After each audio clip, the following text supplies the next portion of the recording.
Hey, we're here, and Rene Brent is back. It has been 8 years, and we're here to help some people and educate about the healing power of hypnotherapy and mindset work. Because if you're the kind of person that if you've achieved some things in life and you're the boss in some areas, but not in the boss of your emotions, and you say, I know I could be happier, I just need some help getting there, then this is exactly the podcast that we need to tune into and pay very close attention and take some notes and listen carefully. Rene Brent is a certified clinical hypnotherapist for 13 years. She's a director and an of hypnotherapy for the past 10 years. Her website is reneebrenthypnosis.com, and her phone number is 407-497-5285. And we are going to get into it. We're going to debunk some myths, talk about some client breakthroughs, the power of words, so much more. Rene, it's been so many years. Yeah. It's great to be here. Good to see you. Yeah, catching up. Good to see you. Grandkids, I'm not even sure. Babies, all of that. Yeah, new life, and I'm not even sure we had the technology to see each other last time. I think it was just audio only. It was just on the phone. Oh my God, we've come so far. It's so interesting. And it's very interesting. I met with you the first time on my book, How Big Is Your Butt, which was a bestseller.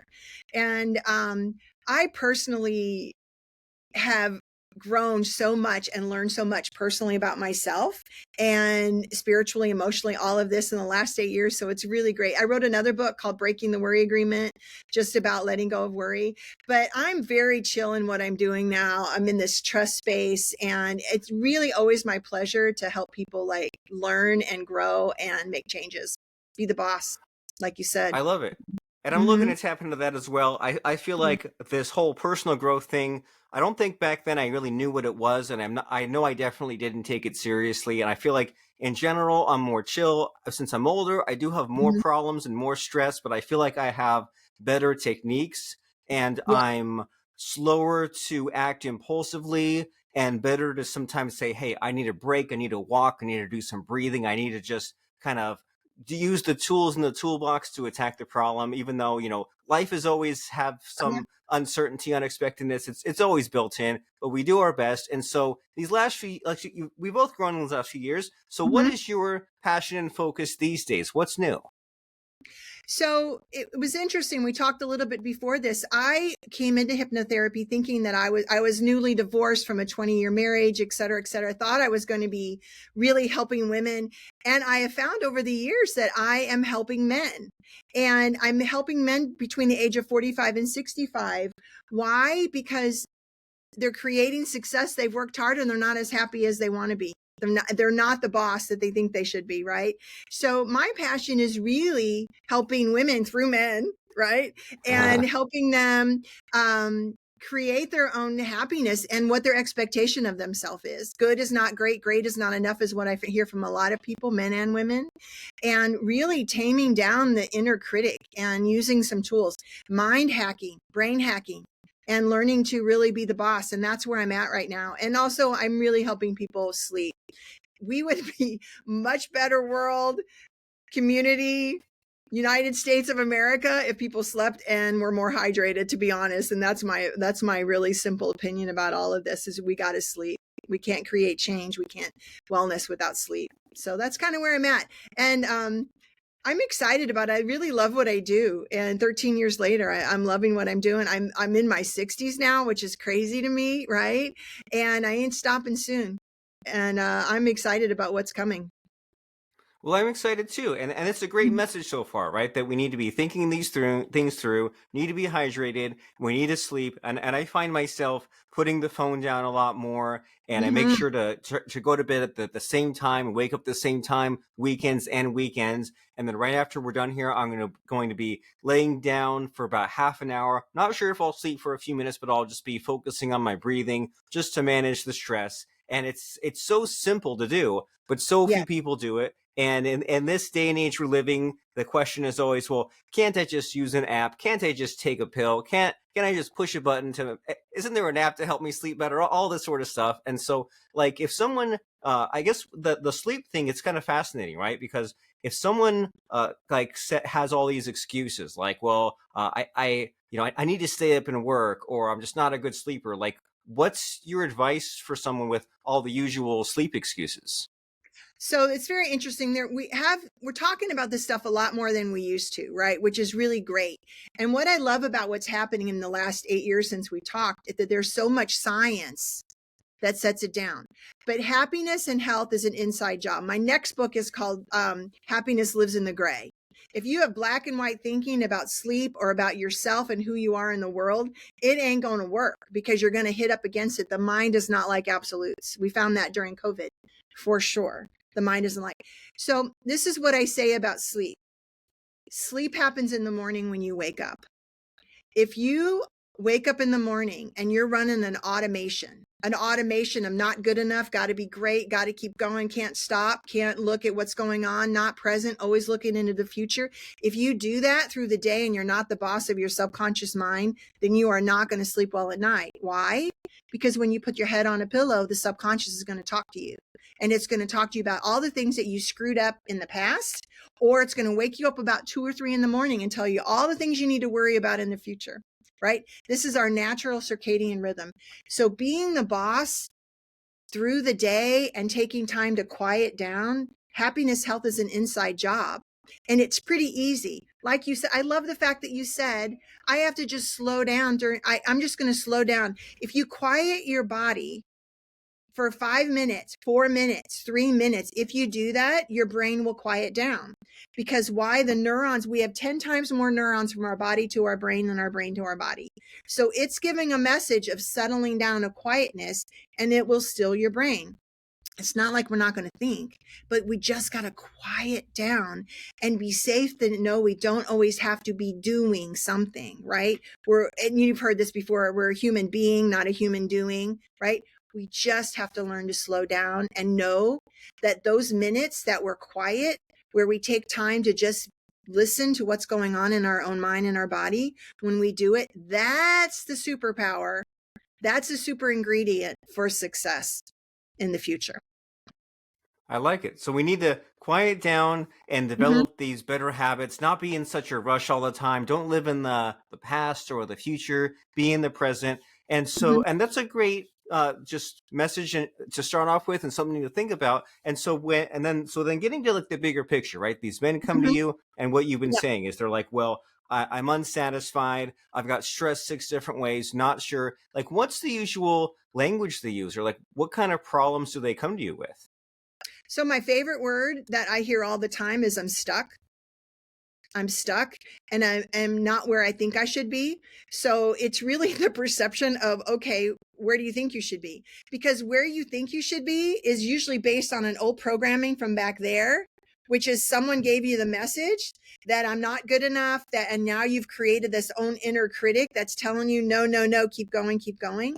So it's really about reframing the perception of where am I going and who I want to be, right? Because if you're running an automation that started when you were 6, 7 years old, right, from a belief that you obtained from somebody else, then that's what you're filtering through, right? So it's about shifting that, but it's really about starting your day. And so stuckness is my favorite word. Let me just say this. Stuck is my favorite word. That could be another book. Stuck means that I have a part of me that is tired of running the same old crap, right? And a stuckness means to me that the load you've been carrying for so years is so heavy that it's stopped. And now there's a part of you that's saying, come on, come on. And there's a part of you that wants to stay. So this push and pull leaves you feeling stuck because you're not moving. So I think stuck is my favorite word because that lets me know there's a part of you that wants you to change, that's fighting for you every day.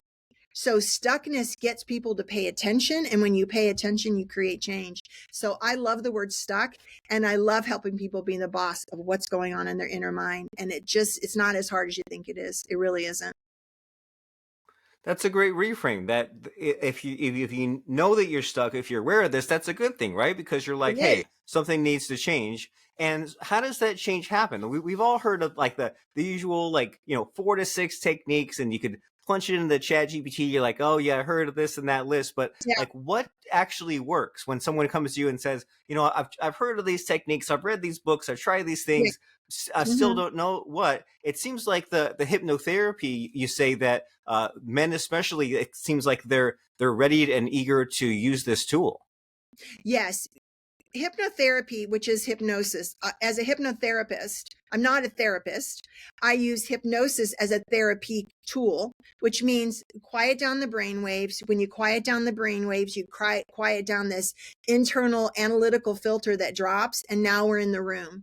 This is why I think men in particular like hypnotherapy or hypnosis, because it's more impactful. You're in the room, you're creating change fast. Really, you can create neuro change very quickly in this. I had a woman who just left here who's been stuck on something. She couldn't speak publicly, and she left here like she couldn't even find her fear of public speaking again. Why? Because she was in the room and she talked to the part that created the change.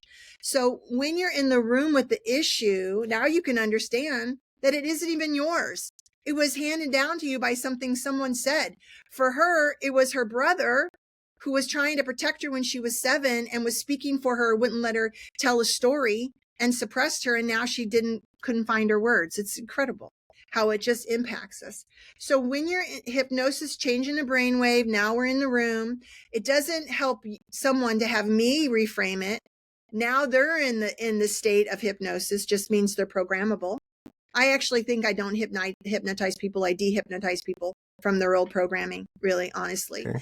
And when you're in the room with it, you can create change and be the boss. And it's really, really powerful to be able to do that. If people are reading books or they're doing the apps or they're this, and then they're not creating change, then they're hitting up against this wall. This is what I know about the subconscious mind. It always wants to be right, and it always wants to be right now. So when you have a belief from the past, from long ago, that says not good enough or not worthy or not capable or not lovable, and you're trying to input something else it doesn't agree with, and it's hitting this wall, it's like balloons against a wall. It's not going to work. You need to drop in, and just times it's just being quiet. Now you can get in the room with it, and that's where you create change. But you can't outthink this. 5% is our conscious mind. 95% is our subconscious mind. You have to find a way to quiet down enough to be able to, like I said, get in the room. Well, this is very brilliant, and we're outmatched by our subconscious mind, right? There's just a little bit of us trying to fight this whole big thing, and it seems like we need a different approach because the current approach is not working. The brute force method, look where it's getting us. And so, are people afraid of hypnosis, or is there sort of like resistance or like incorrect thinking when it comes to it when they like explore this approach with you? This is interesting because hypnosis really started in the medical field in the 1700s, right? And then you got in the 1800s, religion started and people started getting afraid of it because they didn't have control of it, of what was going on. It was very effective in the medical community. And then stage hypnosis showed up, which kind of, in my opinion, stage hypnosis is real. It's different skill set, but it didn't show up as clinical, right? So people just like, it's not it. So that's what they know of hypnosis. So it's really my passion and my strength actually is to help people understand what it is. It's only a natural change in a brainwave, right? So people do get afraid. They get afraid they're going to get stuck in hypnosis. They're going to be afraid that I'm going to have control of their mind, or they're going to say their deep, dark secrets. I have zero control over what happens in people. My skill set for me is all hypnosis is self-hypnosis, by the way. My skill set is building rapport. Someone is not going to go into the state of hypnosis, a quieter state, if they don't trust me. So anybody who goes to a hypnotist or hypnotherapist, the most important thing I think is that they have to trust them. They have to be in a space or an environment, and they have to like their voice. Actually, if you find their voice annoying, you ain't going into hypnosis, right? But most of the work, or if you have a hypnotist or hypnotherapist who's trying to tell you how to think, that's a big no bueno, because it is not going to help you. It may help you for a little time. So it's really important to trust what's going on, but all the work is really inside. I tell people I'm a professional garage door opener. I just really open the garage for them, which is the subconscious mind, to get into the powerful part of the brain, the 95% that holds all of their past experiences, their emotions. And now I hold the flashlight, I don't do it for them, but I help them, and they decide what they want to keep, what they want to let go of, what they want to fix, how they want to organize it. And then when you do that, then life feels a little bit easier, and it's easier each time you go into the garage, so to speak. I like it. And I'm really enjoying the playful language here, right? You talk about opening the garage, you talk about the problem being in the room with you, you talk about the automation. It gives us a new perspective on looking at some of the stuff. And podcasting, you know how podcasts are fun with stories. And you gave us a couple of quick stories, but as far as like what's possible, what kind of like real change can happen, especially Yeah. with hypnosis, and maybe sometimes, like you said, sometimes blocked since age 7, right? Yeah. There's just some weird thing in the past. It's like Yeah. just messing with us decades later. So do you have a quick, fun success story case study of just what's possible, what sort of change can happen? I do. I have a guy. He ended up sending me almost his whole company actually to do some work with me because he started seeing me once a month. This guy was super stuck, and he was very successful, but not happy. And he was drinking way too much to try to manage it. You know, when you try to find a solution outside of you and you're overing something, overing food, over shopping, over exercising, over whatever, then you're not the boss of the behavior, right? So he really was stuck. It was causing him some health issues and some marital issues. So he came in to see me, and we just started clearing the garage. And he noticed that his belief that good is not great and great is not enough came from his athletic coaching from young, right? And a father who was very, he parented by pointing out everything that was wrong, which was the age, right? That's how fathers sometimes are taught, to point out so you can do better. Their intention is to help point out what's wrong instead of helping them what is right, and then make changes from that space of good enough. But anyway, he did some work. He talked to the part of him that just wouldn't let him settle. His drinking slowed down, and he understood that when he took time to quiet down and be the boss through the day, as he slept better, as he ate better, then he wasn't creating less success, he was creating more success. And now the people in his office wanted to be around him more. He was more positive to himself and to them. And then they just started creating, all of them, as it spread out, because when we create change, that goes out.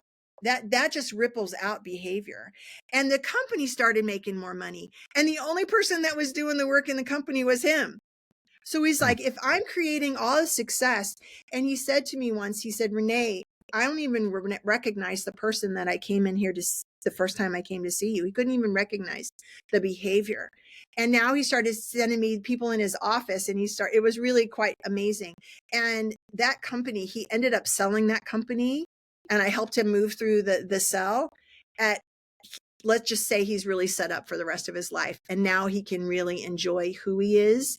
And he knows that he deserves the happiness and the success that he's created, and the new relationships. It's really so fun to have a front row seat to that every day. It really is. That must be a good feeling. And I It think is we all amazing. want this, right? We want to say, let me have this conversation, right? Let me be in the room with this problem and Mm-hmm. figure that out and get to the point where I can change some habits, change some thinking, sleep Yeah. better, and just kind of like, solve these little problems in sequence, and then get to this other side of just like getting rid of some bad habits and developing some good habits. And how can someone look into more of this? If someone says, man, like a lot of the ideas Rene shared here, they Mm-hmm. sound really impressive, and I want to experience some of this hypnosis, or how Mm-hmm. big is your butt, or just what she has to teach me. What are some Mm-hmm. next steps here? What's the call to action? So people can always go to my website, reneebrenthypnosis.com, or if they want someone local, like I said, you have to have rapport. If they don't have at least 300 hours of training, then they probably should be doing it at least 5-10 years for experience. But just call someone in your local area and see, hey, this is what I want to do, and see if it resonates with you, right? I have my kind of clients that come see me because they resonate with my style, how I frame things, my straightforwardness. I may not, everybody who's watching may or listening may not get me, and that's okay. But there is someone out there that has their style and their wording that's going to get them. So don't give up on it. But you're never going to lose control. You're never going to do it. But if it's something that resonates with you, just look into it local area or give me a call, and I'd be happy to guide someone or do a mini session with someone to introduce them. All of that's on my website. But what I want to leave with is one of the first steps is to, in the morning, when you're waking up in the morning, Robert, is you're already in a natural, slower brainwave, from a delta brainwave to a beta. You go through this hypnagogic state. I want to encourage everybody before they open their eyes is to pre-program, have a team meeting with your subconscious mind, because you're already there. It's a natural state. And just say, hey, this is what I need for the day. If you're trying to eat cleaner, this is what I want to do. I want you to reduce cravings. If you have a meeting or you're public speaking, this is what I want to do. Because if you do that in the morning, and this is why they have team meetings, so everybody's on the same page, now you've introduced yourself as the boss of the subconscious for the mind for the day, and now you're in charge. If you don't, you're in an emotional Groundhog's Day, and you're starting the day feet on the floor, and you're inserting the same crap from the day before. That's what we do. We predict our future based on our past. So if you pre-program in the morning before you open your eyes, you're already shifting your day. That's wonderful, and I'll start doing that first thing tomorrow. Yeah. When I wake up, Let me know how it's going. before opening my eyes, I'll say, "Hey, it's a team meeting. I'm the Yeah. boss. Here's," Yeah. and so I need to think this afternoon about what I'll be asking for, because I'm, as you're saying that, I'm like, I don't even. I mean, what a concept! I don't even know what I'm asking for. So it seems like that's the first step, and then ask for it. And Right. I imagine that it's not overnight instant success, right? It might take several repetitions to get this to work. Pre-programming takes some training. You feel a little stupid doing it. But this is what I just saw you do. You tried to think with the 5% about what your 95% is going to do. You don't need to do that. When you turn over and you lay on your back to pre-program, your subconscious mind is going to let you know what you need to program. You don't have to think Ooh, about it before. Trust the 95%. It's really powerful. It's your superpower. So why not use all of our brain? But you don't have to outthink it. You don't have to analyze it. Just do it. I like it. They call that Mhm. delegating, right? They call that leadership, and it's Yeah, not just yeah, outside; it's inside. It's an inside yeah, job, as you say. So totally. and so the next logical step here is to go Yeah, to ReneBrent hypnosis.com. That's Rene Brent Hypnosis, where you can find out about those online sessions, schedule the appointment, know your mind, change your life. That phone number was 407-497-5285. Find out about those hypnosis services, what to expect, and more about Renee, including her excellent books and that upcoming book that you said you had the idea for that you're working on, coming soon, coming someday. yeah. And before I let you go here, Renee, it's time for the scary part of the show, where I try to stump you, I try to put you on the spot, and I ask for a fun quote or lesson that has served you in life or in business, as our way of having a fun ending to the show. So what comes to mind as far as a fun quote or lesson? So this is easy, and it's anonymous. I think I don't know who, and people can write me and tell me if they know it. But my favorite quote that's really served me as a public speaker, as an international public speaker, really as a writer, is your opinion of me is none of my business. I like Your it. opinion of me. Why? Because everybody is filtering through their past and their own beliefs. So anything you say to someone is distorted based on their whole past experience. That has nothing to do with me. So if you live your life that people are going to like you or they're not going to like you, it has nothing to do with you. So just live your life, do the best you can, enjoy, be, and just and be happy. Great advice. It's nothing to do Mhm. with you. Have Mm-mm. that mental and emotional freedom, especially as we Mhm. go to reneebrenthypnosis.com. Check it out. You'll love it. And thank you, Renee. Let's not wait another 8 years before catching up No, again. let's do It's it been a again. blast. We learned a Yeah. lot. Yeah, let's do it again Yeah. soon. Thank you. Great being here.